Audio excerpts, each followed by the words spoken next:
Welcome to the Cannabis Equipment News Podcast. Hi, I'm David Manti, and welcome to a new episode of the Cannabis Equipment News Podcast. With me today is Tyler Vaughan, Channel Sales Manager at Pre-Roller. Thank you very much for joining me today, Tyler. Thanks for having me, David. I'm looking forward to a good chat, man. Before we get started, please make sure to like, share, and subscribe to the podcast. You can also help us out a lot by leaving the podcast a positive review on whatever platform you use. If you want to email the podcast, you can reach me at david@cannabisequipmentnews.com with email the podcast in the subject line. You can also subscribe to our daily newsletter. Make sure you get it delivered to your inbox first. Tyler, I always like to start with a little bit of background, get to know the person a little bit. So how did you get your start in the cannabis industry? That's got to be the most curious answer that anybody has to provide to you on a podcast like this. Yeah, it was pretty wild. So I've always been on the automation side. I've been in the industry for about 5 years now, which in dog years, as we all say, is like, 30. I should be retiring, I think, right? But so I've always kind of had that specialty on packaging automation, pre-roll automation, and been really kind of humbled by this industry in the sense that I think that we possess some of the greatest people really relative to any industry. And I think the rest of the world kind of needs to know that, which is why I enjoy coming on podcasts like this to kind of share that knowledge, share my background and expertise. And I enjoy helping people solve problems, right? Like that's sales. It should be in a nutshell. And I think I take that pretty seriously and really enjoy just, talking with guys like you and talking with customers and seeing the journey that everybody's on. Did you really start your professional career as a middle school teacher? I did. Yes, I did. What seems like, again, a lifetime ago. So a Spanish teacher, nonetheless. I'm a bit rusty now, but as you're going through college, right, and you have no clue what you want to do, which is, I still feel like sometimes I don't know what I want to do, but yes, I did start out. I loved it. It was great. I was a middle school teacher, so trial by fire. I don't have kids. Maybe that's the reason too. So I was curious to see that just because I initially started out in teaching, pursuing a teaching degree as well. And so I was kind of curious, what made you transition out of education? Yeah, so I had an opportunity to work with another company, and I'd kind of just gone back to school and got my MBA and was pretty jazzed up on all things business, sales, and marketing in particular. And that was always sort of my background after I transitioned out of teaching. Started a pretty successful company outside of the cannabis industry, cut my chops a little bit in that, living through the ups and downs of being an entrepreneur, understanding what small businesses have to overcome. And I think that dovetailing into cannabis, ironically, from that experience really puts me in a position to really understand our customers that we work with on a daily basis, whether they're small, medium, or even the massive MSOs that exist in this world, right? So, I don't know how I got here, to be fair, but for whatever reason, I'm good at what I do, and I love the cannabis industry from the standpoint of, I think there's so much potential that just everyone needs to know and see and destigmatize kind of all of us that work in this industry. So what was the company that you started? Yeah, so I started Renegade GK. It was a company that was in the soccer industry. It still exists today. My business partner still runs it. I had moved out west and it just wasn't totally feasible to continue to run a company remotely that needed someone on site. So had a blast doing that. Really got to experience supply chain logistics. I ran a lot of the front end, so the sales, customer facing side. So obviously naturally transitioning into the cannabis space. I get to continue to work with the customers alongside our engineers at Pre-Roller in particular, who do a lot of the technical support. So I'm a huge fan of customer service. I think that I grew a business based on essentially giving really good products at a fair price with exceptional customer service. And I see a lot of the customers in our space that are doing the same thing, and they're succeeding against what some might say are impossible odds, right? So I kind of love that background and connecting with people. Do you think being an entrepreneur, having your own business, better prepared you, kind of steeled you to what you were going to face in the cannabis industry? Oh, 100%. This is an industry that faces the most ridiculous challenges, whether it's regulatory challenges or just lack of access to capital. And, as an entrepreneur, in any industry, you have to have problem solving skills. You got to think outside of the box, or else you're probably not going to survive long term, or you're not going to thrive. You may survive, but it might be pretty painful. And I see that all the time. And I think that my experience, as an entrepreneur and starting a business and trying to figure out, how in the world do we manage books and cash flow and, financial and sales projections, right? Like those are not fun things for creatives that like to, create collateral and marketing advertisements to sit around a table and do, but you're forced to as an entrepreneur. You have to wear many hats. And I think we see that in this industry across the board is we have an industry full of really exceptional individuals that are doing 10 jobs just because of the simple fact that they're growing so fast, and growth in this industry is exponential for a lot of people. And before they know it, they're solving problems tomorrow that they never envisioned they'd ever have to face for the next year yesterday. So I think that it gives me an ability to relate a little bit more. And yeah, I'm grateful for that. And I'm grateful for the experience to kind of have been lucky enough and fortunate enough to have started a company that's still around and still successful. And yeah, it was a good, fun journey. So. Well, you've talked about the potential this industry has. You've talking about the engineering prowess that this industry has. In your opinion, is that still fairly unknown to the wider public? Yeah, I mean, I think that what we're seeing now that we weren't seeing maybe 5 years ago is we're seeing new customers, established brands and businesses going to automation first. So particularly with new customers, right? And I think that's kind of what you probably talk about on here a lot of the time is that I think we are at a time in this industry where we have educated businesses and enough to where they understand that the investment upfront in automation, it will actually help them. Again, I like to say survive, but that seems pretty horrible, right? But it's more about thriving, right? It's just succeeding longer term, because initial investments in any type of automated equipment, doesn't matter if you're in pharmaceuticals or if you're in big tobacco, right? Like sometimes they can be pretty large and significant. Um, I think that we have pivoted a bit though to not be afraid of that as an industry. And I mean, those of us on the equipment and manufacturing side too have had to get creative with providing access financially to equipment, creating kind of our own short-term financing internally or leasing programs internally. And a lot of them do it. We do it, of course, and a lot of our competitors do it. And I think that's great, because the worst thing we can do is have a wonderful solution sitting at pre-roller headquarters that no one can access financially. And I think we've had to make those connections as manufacturers on the equipment side and for customers, and just helping provide a pathway to success, right? What is the current state when it comes to access to capital? We've heard a lot of rumblings in terms of rescheduling and what that might mean, but is everything still sort of status quo? Yeah, I think it is actually. I just think that from my perspective, right? I suspect there's a listener that would disagree with me, right? And but I think from my perspective, everything is kind of status quo. I do think obviously we're in an election year, and here that's right around the corner. And who knows what's going to happen? Of course, no matter what perspective we apply to an election year.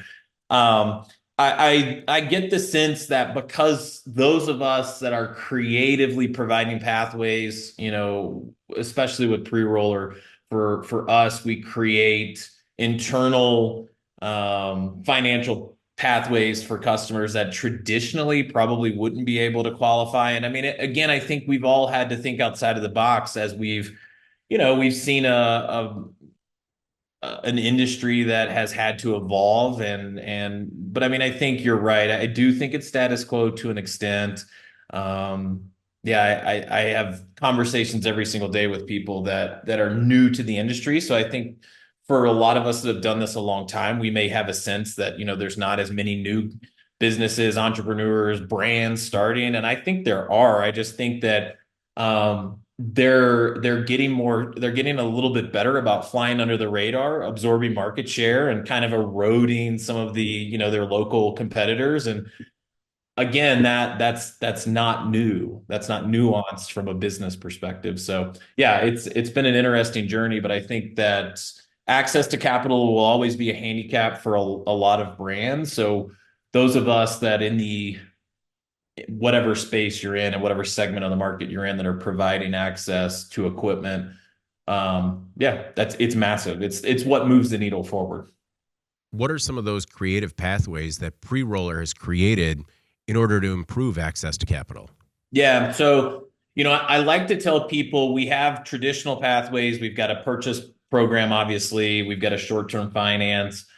And then we have a lease to own platform as well. But I think that the biggest thing that I could say when anyone's looking at financing or whenever anyone's looking, to work with Pre-Roller and to work with me is I tell customers all the time, look, we'll work with you. And I think that allows them to breathe a sigh of relief so that it's not, the end of the rope if they don't have bank statements for the last 10 years, and I think that we as a company have had to, apply common sense business management and financial, essentially risk management to some of these conversations. And I think we do that really well. So yeah, we have our standard pathways. Leasing has become popular, of course.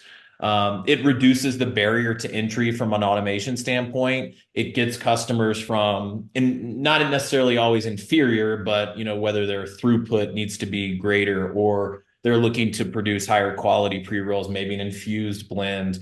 It gets them to that level without having to break the bank essentially and totally destroy their cash flow. What are you seeing more of right now? Are you seeing more people buying equipment outright? Are you seeing more people financing equipment or more people leasing equipment? Yeah, so we want people to buy equipment, of course, right? So, but no, in all seriousness, that's a great question, and I think that it's ironically a blend still. I doubt that would be the answer most people would probably have expected, but look, I mean, when it comes to purchasing automation equipment, we have a variety of different costs. We have a variety of, again, what do you need? Because we have a solution for it. I think that's a tough thing for me when I get into a conversation with someone to say, yeah, we can do it. Sure, whatever you want is a slippery slope because we have an industry that's incredibly creative and thinks about things that I've never, considered would be the next best pre-roll, right? So I think for me, it's probably just having that conversation about where do you want to go. But I mean, we have options that are as low as $3,800 a month, and they include consumables. So I mean, our hope is that we're providing pathways to purchase that fit the financial needs requirements of a customer.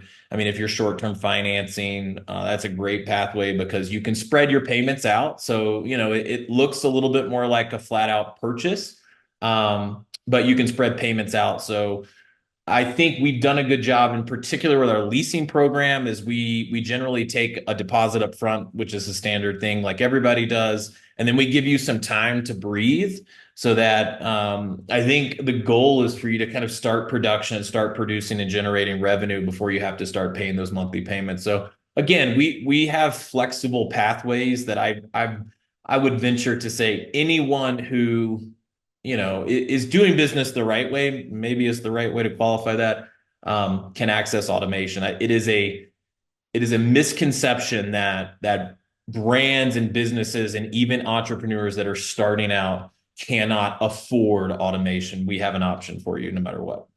Is that the most difficult part of the sales cycle for you? Getting in the door, having that first conversation, and maybe engaging somebody in that conversation just because they see a piece of automation equipment and immediately think, I can't afford it?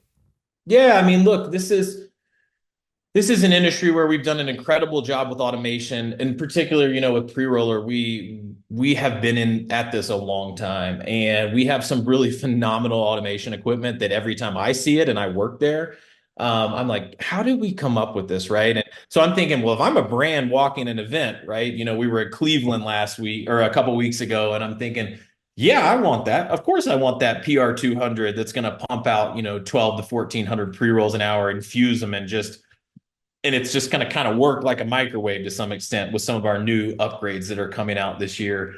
But I think the important thing for me in that conversation is to really put a customer in a position to not overbuy, which is not something people expect me to say when I talk to them about that. But I mean, we have to find the right solution for you. You know, our PR200 is a phenomenal option for a lot of customers doing a ton of pre-rolls, but it may be too robust for an entrepreneur just starting out or a mom and pop store that's kind of moving from other knocking type systems to automation. So I think our job, no matter who you work for on the automation side, is deviating from this mindset that thinking about the money side, the transactional side. I approach it as how can we partner with you, support your success, support your needs, because we have different options. I don't want to put you in the biggest best solution if it's not the solution that fits your path and journey.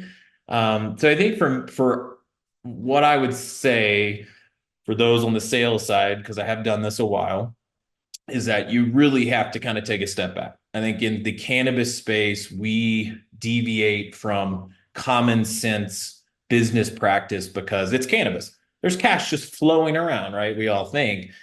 I think we've got to do a better job of really finding solutions for customers and meeting them where they are. And so I kind of have always had this approach of partnerships over transactions and solving problems for today, but also for tomorrow too. The last thing I ever want to get is a customer who I don't do my job. I don't put them and help them get into the right equipment. And then they're coming back in 6 months and now they need to spend more money. We never want to do that because that's us failing the customer and not putting them in the right solution from day one, which should be our goal, right? Across the board. Can we create the perfect pre-roll puff through automation? We can, and we have. So we have this. You will be the kind of the first. We haven't even marketed this yet, actually. So this is going to be kind of cool. We are releasing at MJ Biz later this year a version 6 of our PR200. We have all been chasing in this industry from an automation standpoint, in particular pre-roll automation, a microwave, right? Like the microwave mentality of press start, let it go. 5 years ago, if you'd said we'd get there, I'd said, yeah, no chance, right? Like this product is too volatile. It's different every hour, much less day, much less strain, much less state, much less brand, right? Like there's too many variables. So, and at the end of the day, we're packing a sticky product in a piece of paper. So like, let's step back and think about what we're actually trying to achieve. It's not a cigarette. We can't move that fast. We have systems that can do it for a period of time, and then they just tank out because all their components are stuck together and then they're cleaning for 6 hours. So, I had this interesting perspective of coming from the beginning, kind of where automation was new to the industry and kind of this new thing. And now we have this V6 at pre-roller PR200. And, we're doing a lot of things very differently, but I won't give away all the secrets. But one of the really intriguing differences that we've been able to achieve is the issue with pre-rolls. It's all about density and compaction and even airflow, right? Like those things all go hand in hand. If you're not, no matter how you're producing a pre-roll, if you are not packing this pre-roll consistently, and that's variable because it's not going to be the same density for every strain, blend, etc. under the sun. We have to remember that there is no one size fits all solution to cannabis and pre-rolls in particular. But until now, we haven't had a solution to actually deal with that. We all knew it. We just didn't have a solution to deal with it. So our V6 is tip of the spear technology. It's the same platform as the PR200 has always been, but we have some nuanced changes. And one of the big changes that is going to blow the industry by storm that has to do with quality is we're packing based on density, and the machine is learning. So the machine is learning over every single pre-roll that you're producing and basing its compaction on the density of the product in the pre-roll. There is no other system and no other technology that exists like this that is actually learning and essentially reading the material that's in that pre-roll and going in. It's incredible that the engineers on our team have come up with it. And I do think that being one of a few other kind of secrets that'll be released on the V6. Um, I'm very pleased and happy to be in a company that's constantly innovating. I think we as an industry, kind of put a bunch of equipment out there, right?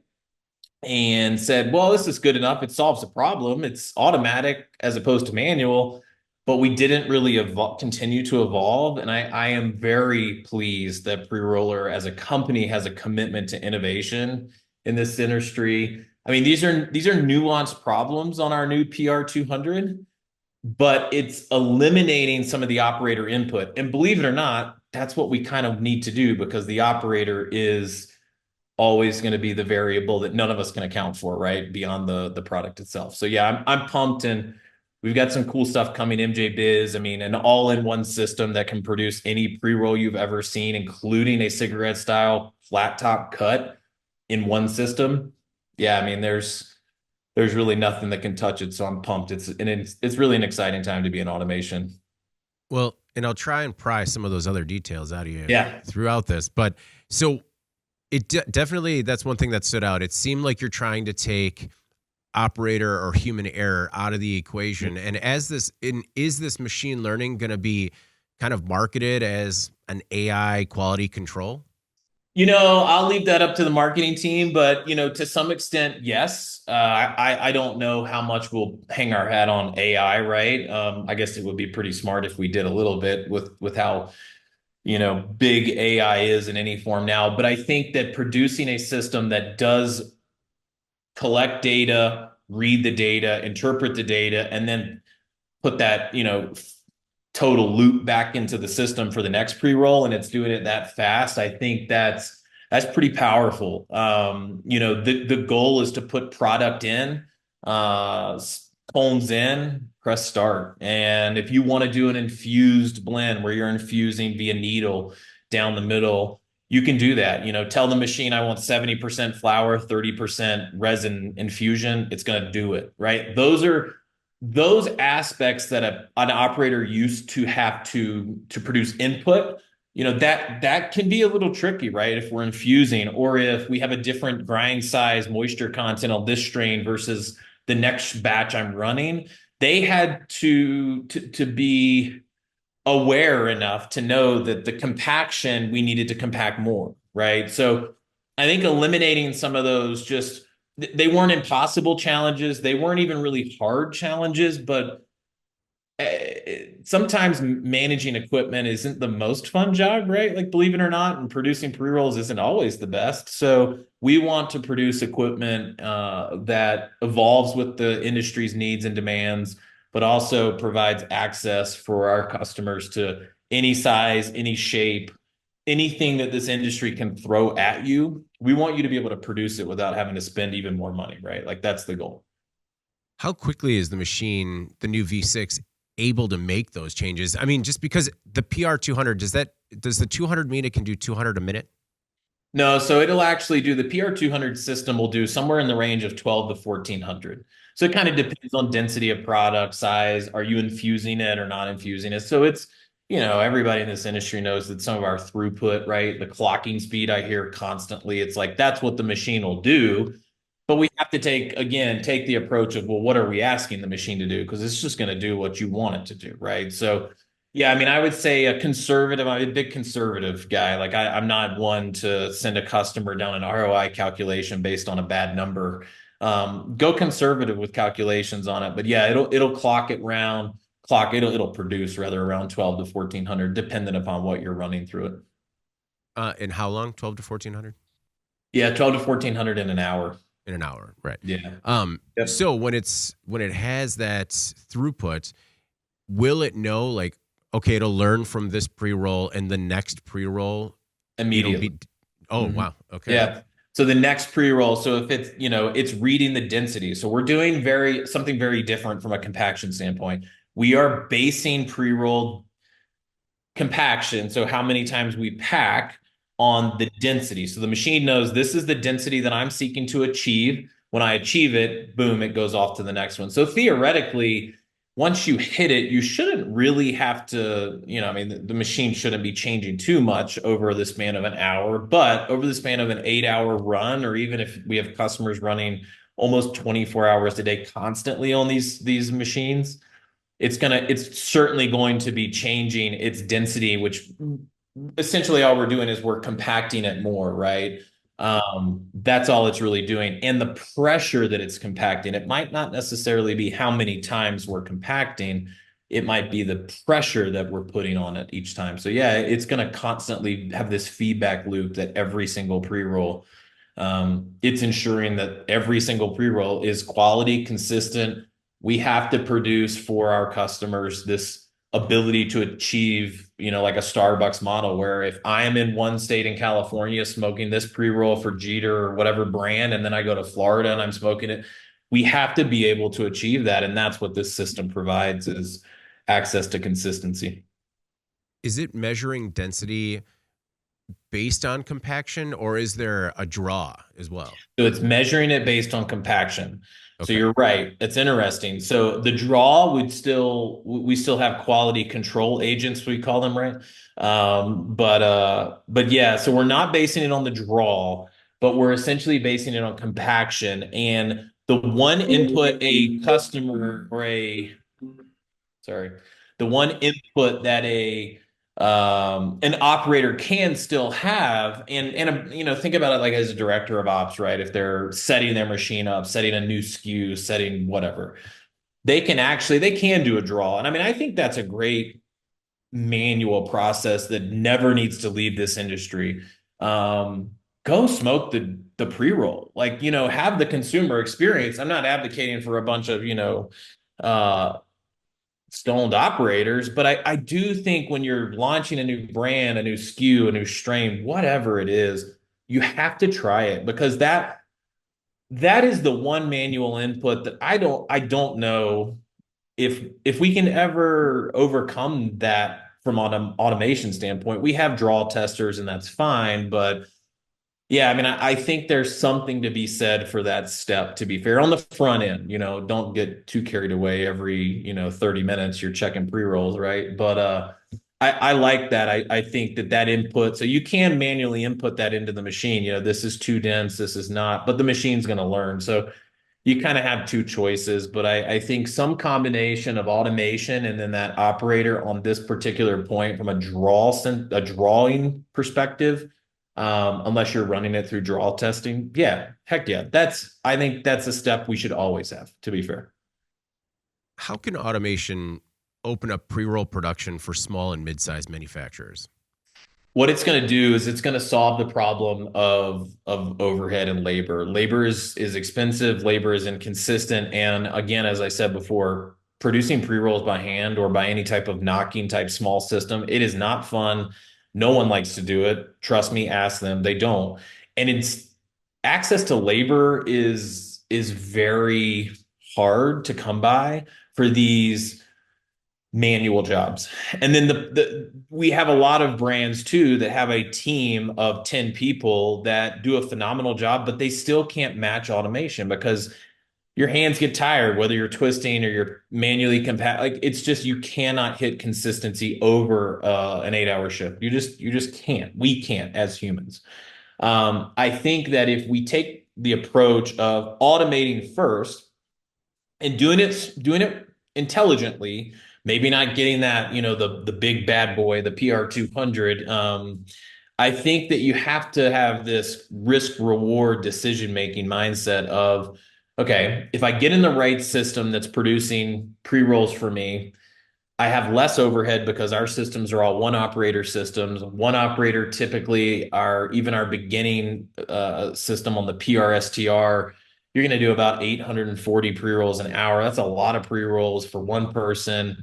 That's pretty good from a starting standpoint. You can get in the door, you can do infusion on that, $3,800 a month, right? So when I think we approach that decision as new brands or new smaller mid-sized businesses, I think what you're looking at is the margin. I think you have to look at the margin and the cost of goods too, but the margin on that finished pre-roll, because with labor, you're eroding your margin.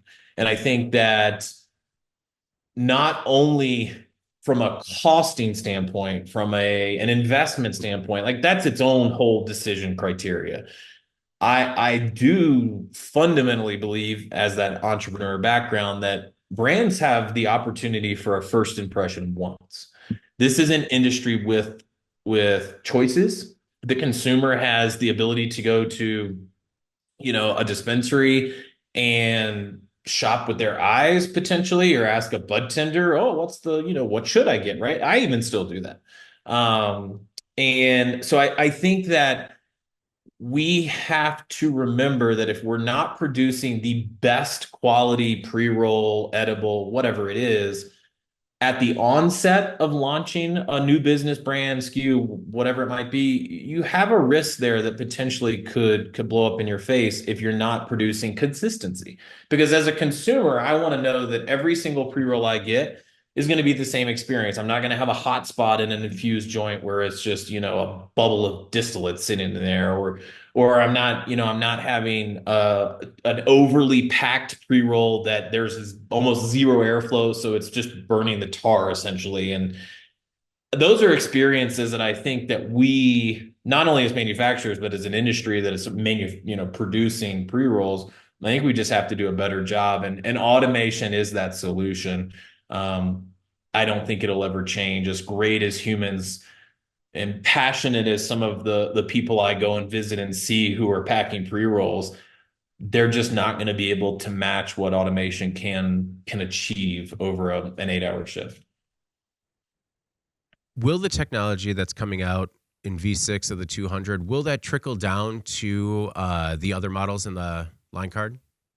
It will in some cases, but we have a couple different. So we do have a centrifuge system for some of our entry level systems. What we've done at pre-roller, I think, has been actually brilliant, and it's been incredibly necessary because of our investment in innovation. We have two engineering teams, one on the packaging side, one on the pre-roll specific side. And I mean, if you've ever worked with engineers, they will create phenomenal things. But what I think we realized about a year or so ago is we may have too many solutions on the pre-roll automation side, so we've consolidated. That consolidation does a couple things that's beneficial to a customer. It provides less choices, because in reality, I think sometimes too many choices is not a good thing. So I think consolidating the options, kind of tying it to, what does the customer need, is a positive from a decision-making standpoint. Is very hard, and it was very hard to distinguish between a PR 100, 150, 200, 400. That's just chaos, because they all kind of do about the same thing, same throughput.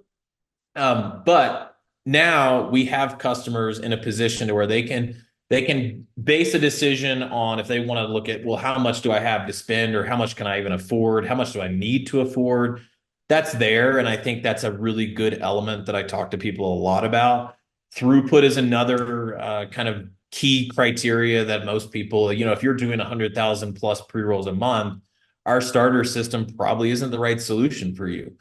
So again, those are some really key areas, but the big advantage for us in consolidating is that we can speed up manufacturing. Manufacturing now becomes a little bit more affordable. So we actually, about a year ago, were able to reduce prices for customers.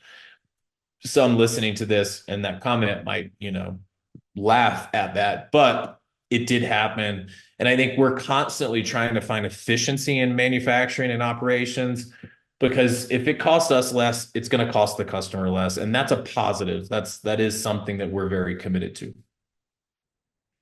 When it comes to operators that aren't in pre-roll production yet, are there still the common misconceptions about what pre-roll production entails, or are we overcoming those as an industry where operators are more inclined to kind of get into the category? Rephrase that for me. Let me make sure I answer it the right way you want it, or not you want it, but the right way you're asking it. No, so are any operators still hesitating to get into pre-roll production? Are there any common misconceptions when it comes to making pre-rolls? Yeah. Okay. So yes, I thought that's kind of the past. So I would say, are they hesitating? Probably just more from when's the right time, to be fair, because the pre-roll segment is the fastest growing, most consistent segment in every single industry, every single state, whether they're, within the first two years of being a legal state, 2+, 4+, kind of there's that timeline. But we see the same trends, the same cycles. So I think I think pre-roll manufacturers and operators just have to determine when the right time to make the jump is for them. It might not be day one. It just might not be capital demand, whatever it may be. I don't know the specific criteria, but those are kind of the decisions they have to make if they're launching a new business. Um, I do think that we have done a good job as a on the automation side of the industry to begin. Well, we've been doing it a while, but I think we're doing it better now of educating, our customers, obviously the ones producing pre-rolls, at just the nuanced differences between the quality you can achieve. I think that sometimes we get so bogged down thinking about quantity, quantity, quantity, and I hear that constantly.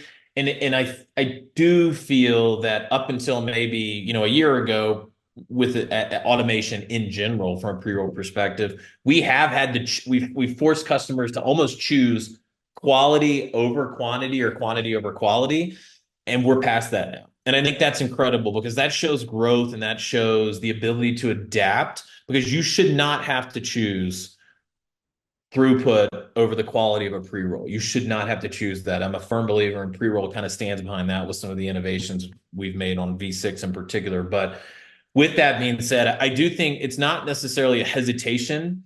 It depends on who you're asking, though. If I like to say repurposing labor, not replacing labor. I think that's a distinction that needs to be made, because there are other jobs that those packing pre-rolls could probably do, as opposed to just cutting them loose. So I mean, again, that's based on the operation to decide. But I do think that we have to remember that automation is a solution to challenges.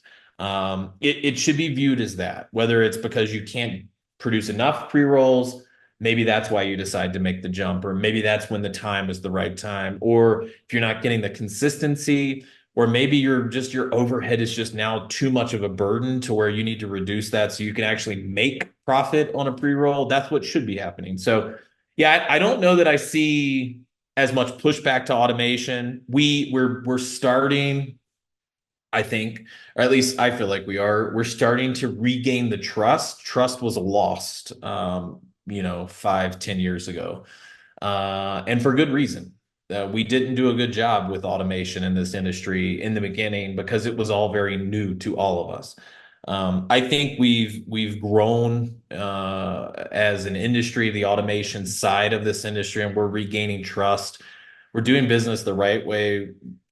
That to me is why I'm involved. And if we're, if I think if we all take a step back professionally, you got to go to sleep at night, right? If I'm not supporting customers, I will never be the reason they go out of business. I should be the reason they succeed even more. And that's kind of how I feel my role is. Was there a specific breaking point 5 years ago when that trust was lost? I think it was just too much too fast. I think it was too much automation too fast. I don't think we fully understood just across the board, as automation companies. I don't think we fully understood, the challenge of putting cannabis in a pre-roll, right? And I think when automation came onto the scene, right, we were speeding up a process. And it was kind of that knocking process in the beginning for most companies that existed. We were just speeding it up. And I don't think we necessarily, that was a quantity move. I feel that, 5, 10 years ago in the industry, and it was quantity. So you would get kind of the loose necks, you would get the accordion of the paper. It just, I think we jumped so quick to solve a problem. And I think that was all positive and it was needed at the time. But I also, I've heard those horror stories, and thank goodness they're few and far between now, and I'm very happy about that part. But when I first started, I think every other phone call was a story from a potential customer about how they spent, a $500,000 on a piece of equipment that's never run since day one, and it's sitting in the corner collecting dust. And from day one in this industry, coming in fresh, I'm like, I don't understand that mentality, right? And so I have seen the trust grow and be regained, but what I know we do and what I know I do in particular, and my team does on a daily basis, is we're not complacent with just getting someone's money. Like that is not the right approach to managing customers and relationships. I fundamentally believe, and pre-roller believes, that I think our work starts when the machine lands. Like, the sales process is the sales process. I think the rubber meets the road when you have our equipment. That's when our job starts, is my view, and it's kind of our team's view. So, finding ways to make solving problems for customers, whether it's through, tutorial videos, or almost this concept that we have on our system, on the HMI, of kind of like I have this problem, here's the solution, or here's a few things to test. We have customer portals.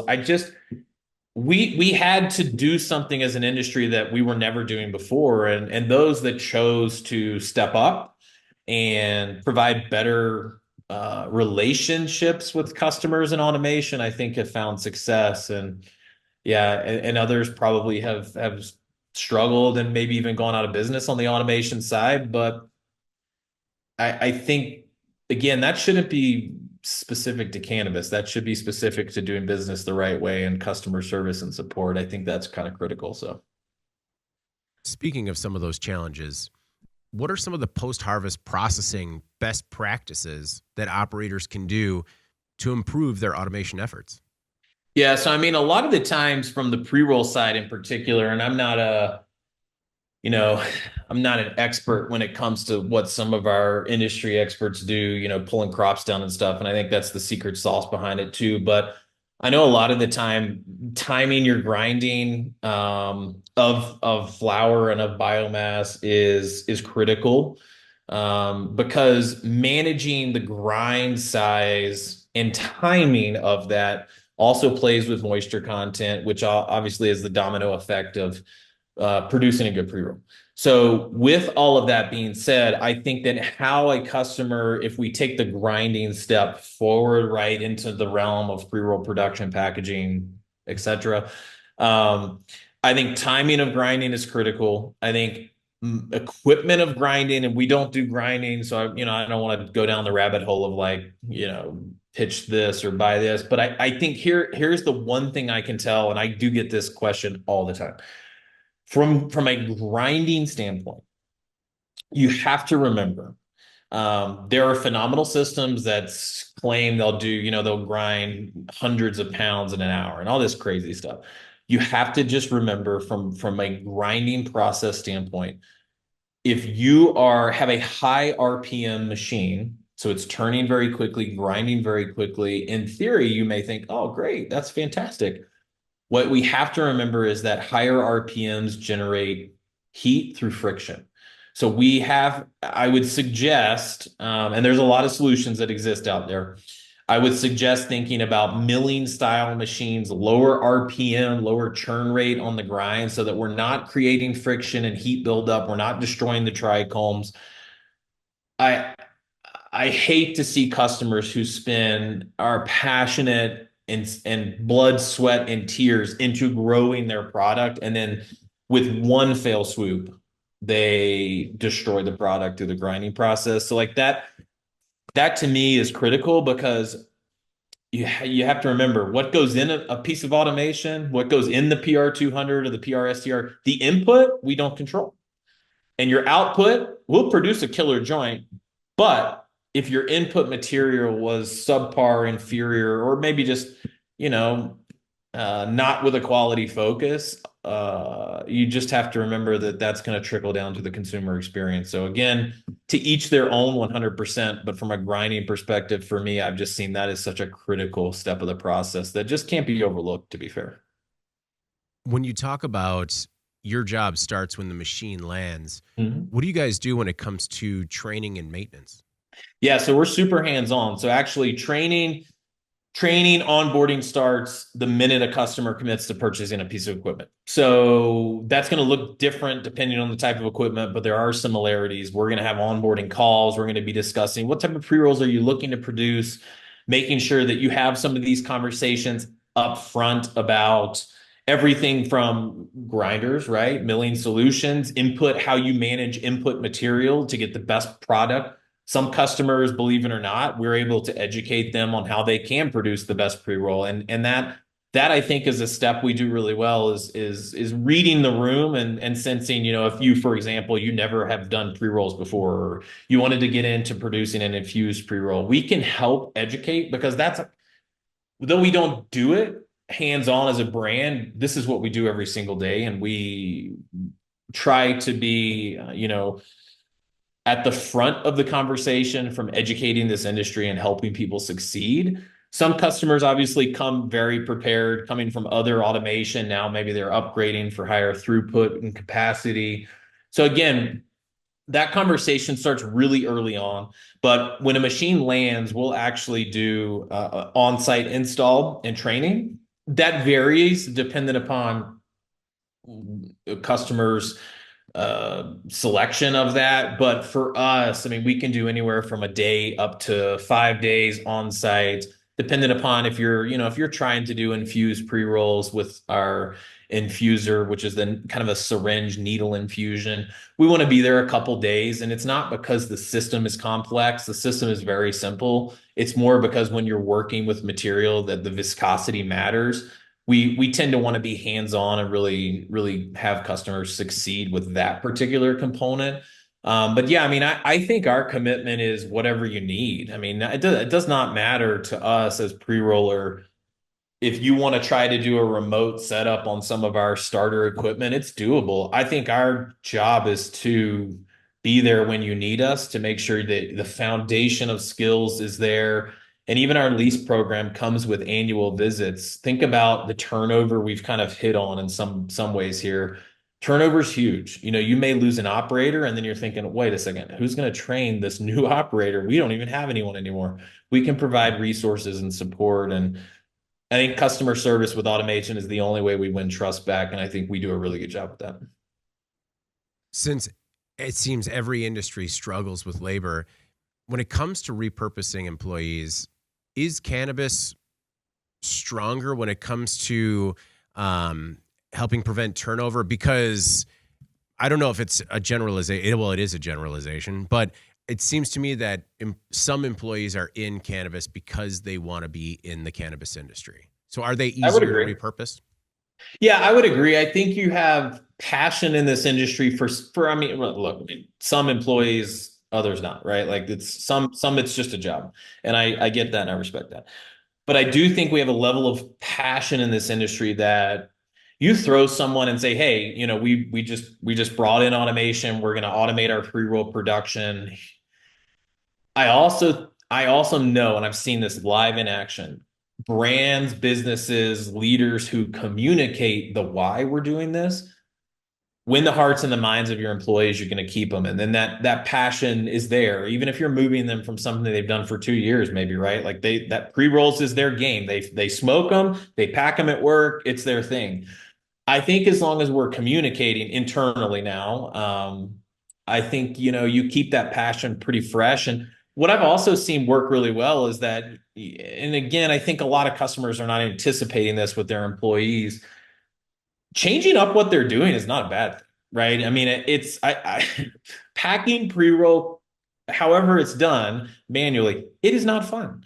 Ask anyone, trust me. I've been in those rooms and, and they're very happy spirited people, but it's just not the most fun gig. So yeah, I think that the employee is the determining factor of their ability to move back and forth. And I think that's the same if you're a plumber or, in any industry, right? So, but I would say, yes, we have passion in this industry that is very, for me, it's incredible to see people who care about the flower, the product, the industry, and they may feel there may be a cog in a wheel, but I think that in reality, their step of whatever the process is critical to the consumer experience, because there's a lot of hands on the manual side of producing products. If one set of hands doesn't do their job, that could be a poorly packed pre-roll, that could be a loosely, closed pre-roll, or even the label on a tube can be slightly off, right? Like I think that we care in general a lot about, the brands we work with. If I'm, working at a California brand, or I think that you do have a lot of people that just they take pride in their job. And I don't know that I've seen anything quite like it, to be fair, that this industry has produced in pretty significant numbers. About 6 to 12 months ago, it seemed like infused pre-rolls were going to be the next best thing. Has the infused pre-roll market met your expectations? Yeah, I think it's exceeded it. I mean, when I start having conversations about how I can double and triple infuse pre-rolls, and I'm like, what in the world is that, right? And I'm trying to get caught up myself. Man, I'm telling you what, the infused pre-roll is it's a slippery slope of a conversation. But what I will say is, I think it exceeded expectations in some states of how quickly we got to this double, triple infused, and the technology caught up and brands caught up. But I don't know that it broke the cycle. The cycle typically in a state as it goes recreational is, it's almost like I compare this to craft beer, and maybe those that drink a good IPA kind of get where I'm coming from. You have these mass producers. Let's get as many pre-rolls out there as we can. We don't really care about quality because the consumer doesn't really care about quality. They just want to get high, right? And they don't understand. So let's get a bunch of product out there. And we do that as an industry in a new emerging state. And that's fine. It solves the problem of the moment, which is there's a huge demand. Let's supply and flood the market. And it works. It's worked in some, look at Oklahoma, for example. We have different states have kind of like slow rolled it or just expedited the process, and there's been different outcomes. But cyclically, we have this increase towards THC heavy products.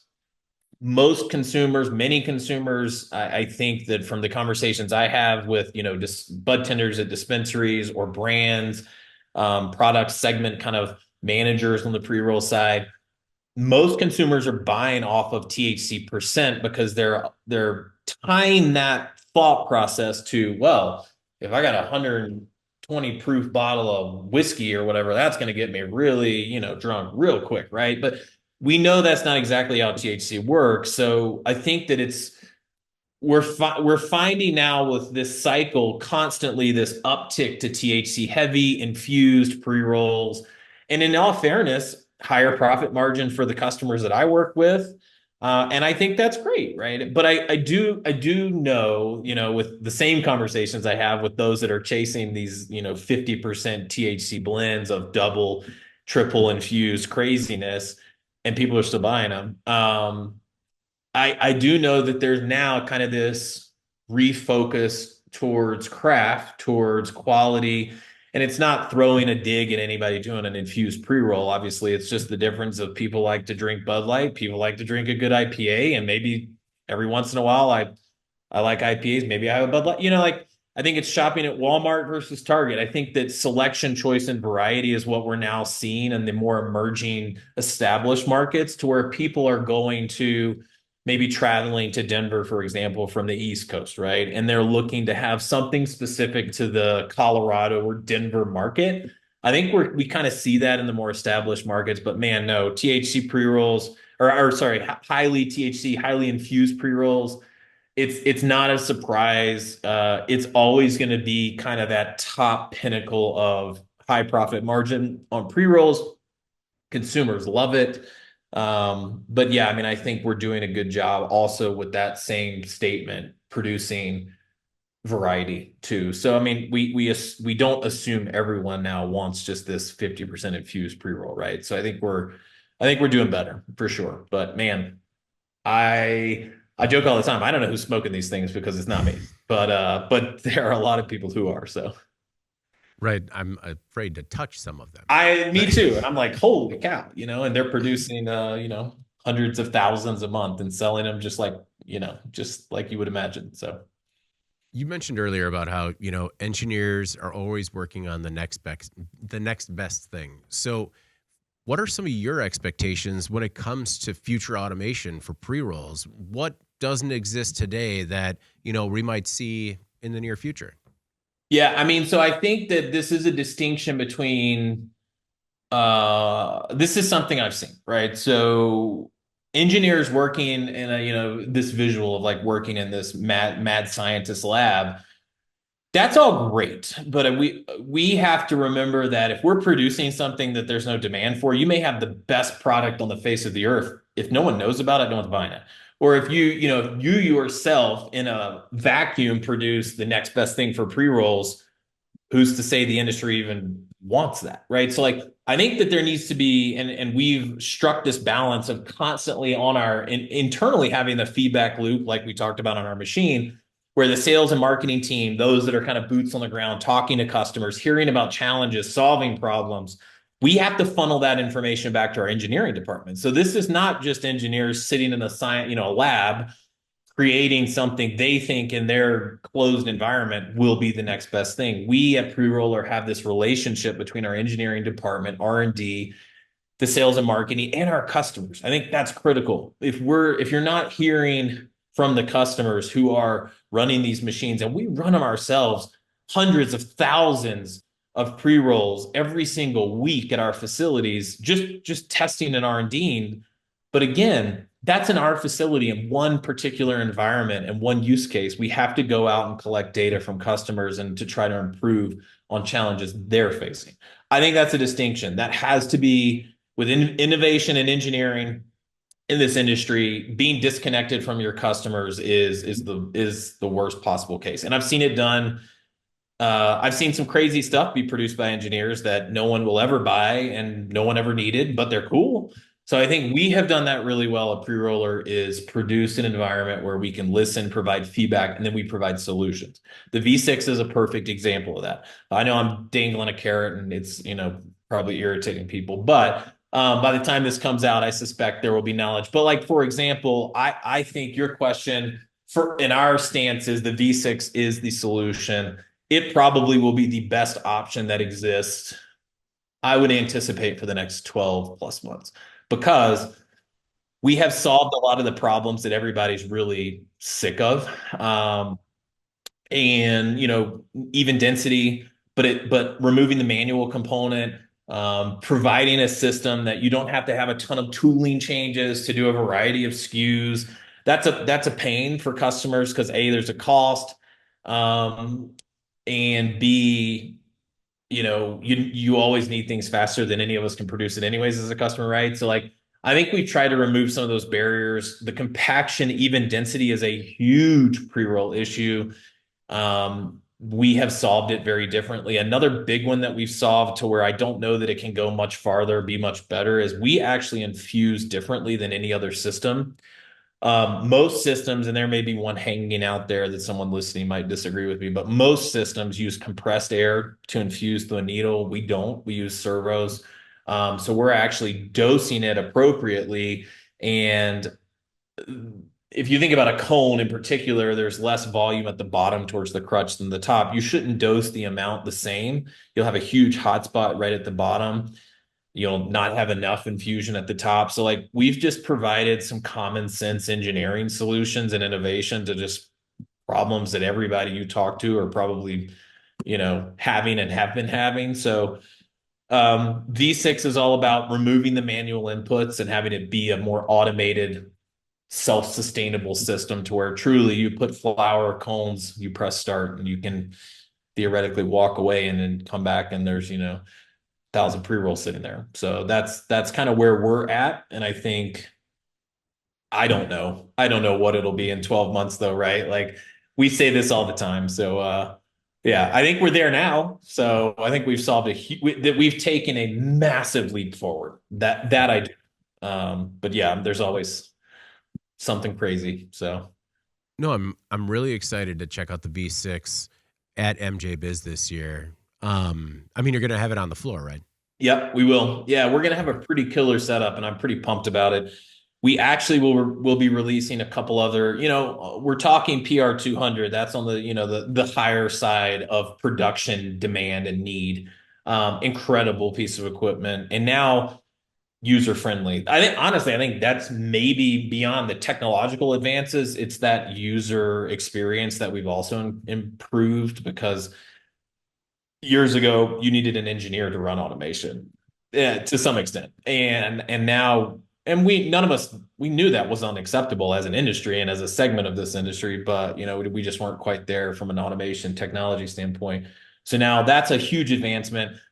One of the things that we're actually releasing as well is a smaller, more entry level system, more affordable system, a little bit lower throughput. It's going to come in around about 500 units per hour. Tabletop system, plugs into a wall outlet. I joke all the time at these events that theoretically it could, you could take it and put it on your kitchen table at home if you wanted to produce a bunch of pre-rolls. But I think this step between manual knocking type systems to automation, expense, high throughput.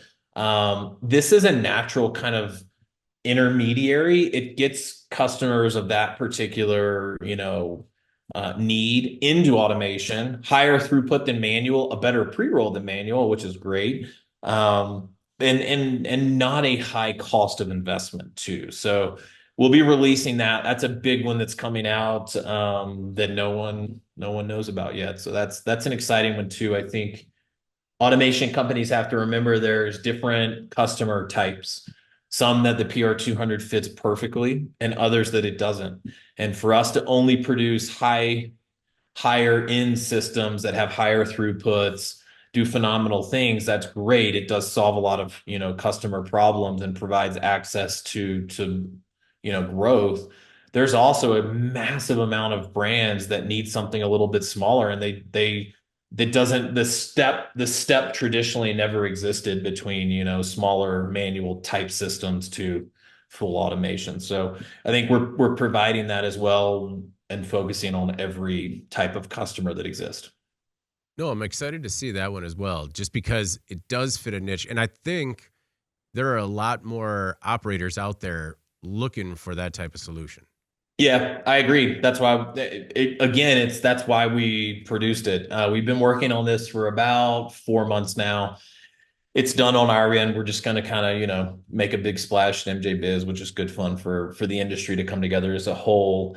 That'll be exceptional. And the other thing I'm super pumped on, and what this has purely come out of working with customers of all sizes, is from a packaging standpoint.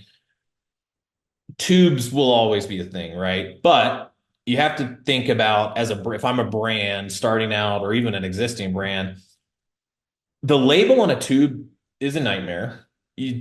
Surface area, like flat, sure, from a design standpoint, cool branding opportunities, but really you don't have a lot of branding.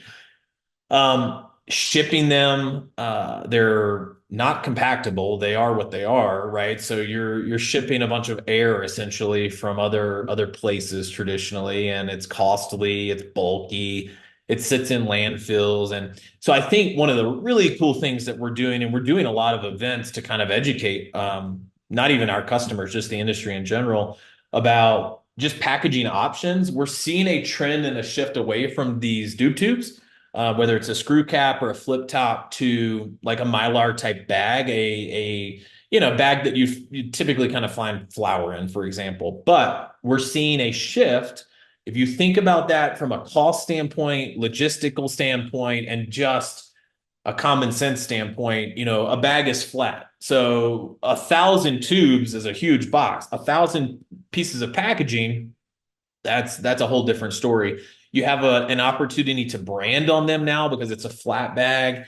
We're doing even some organic recyclable type. I mean, it's just, to me, I'm seeing this trend and shift away from tubes, not to kill that vibe, but because it'll always be a thing.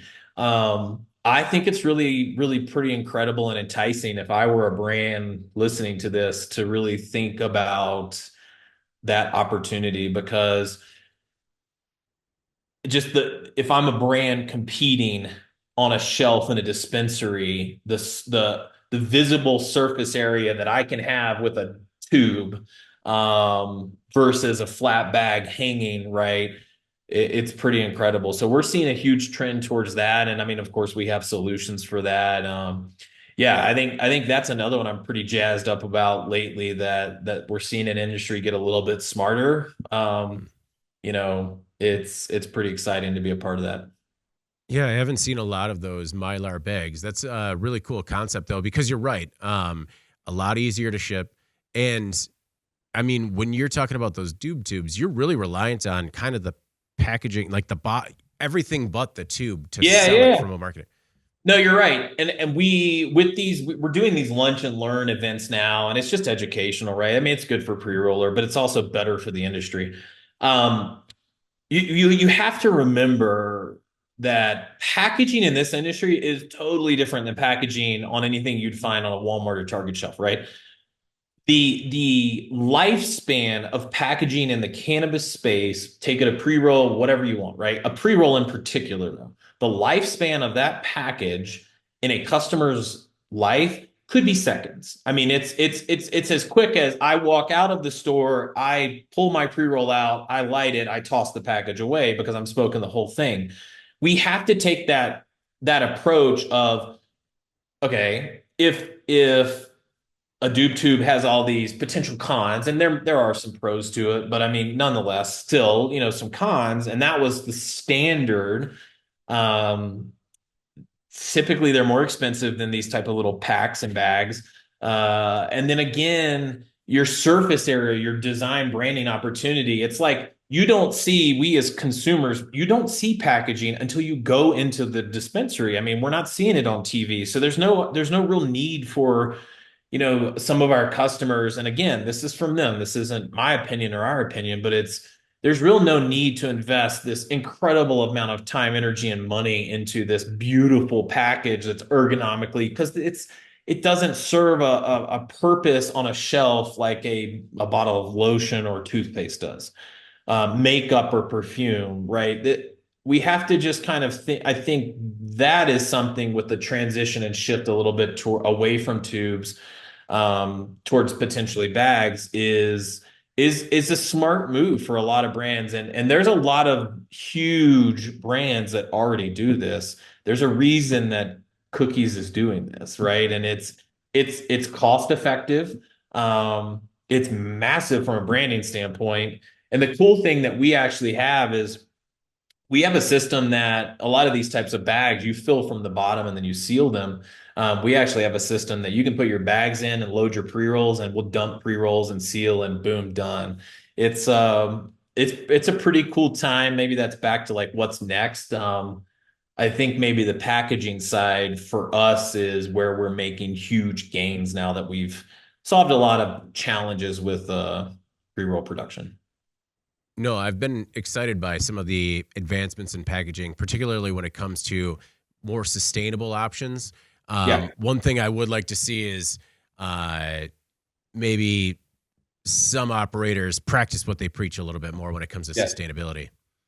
Yeah, I agree. I mean, it's like the quintessential, talk is cheap type mentality, right? To be fair. And but I also think that's incumbent on an industry that needs to provide affordable access to, I mean, like, if given a choice between a biodegradable doob tube and a, kill the earth doob tube, like I will choose, if all things are comparable, I choose the bio. Why would I not? Why would anyone not? Right.